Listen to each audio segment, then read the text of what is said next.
पुरुषोत्तम मास महात्म्य कथा अध्याय 10।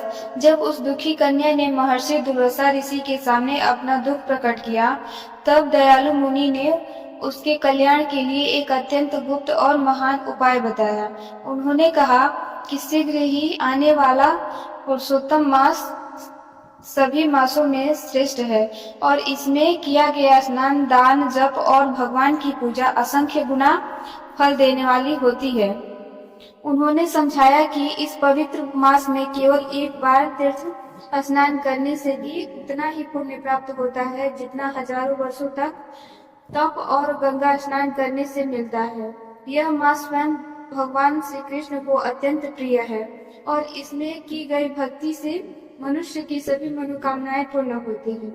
दुर्वासा ऋषि ने अपने जीवन का एक प्रसंग भी बताया कि किस प्रकार उन्होंने क्रोध में राजा अम्बरीश को नष्ट करने का प्रयत्न किया था, लेकिन भगवान के सुदर्शन चक्र ने स्वयं संकट में पड़ गए।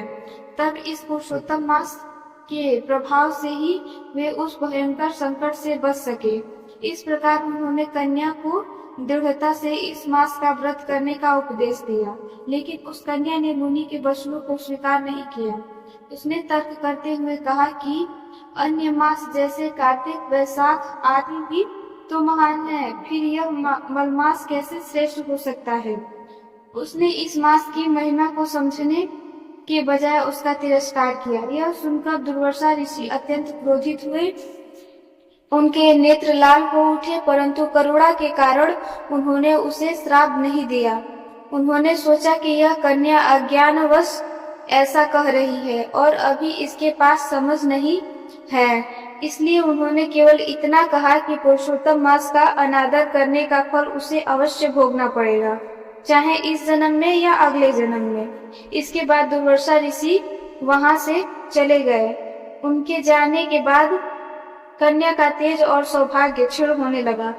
तब उसे अपने निर्णय पर विचार आया, लेकिन अब वह अपना मार्ग चुन चुकी थी। अंततः उसने निश्चय किया कि वह भगवान शिव की कठोर तपस्या करेगी, क्योंकि उसे लगा कि वही उसके दुखों का निवारण कर सकते हैं। इस प्रकार वह पुरुषोत्तम मास की महिमा को त्याग अपने ही मार्ग पर चल पड़ी।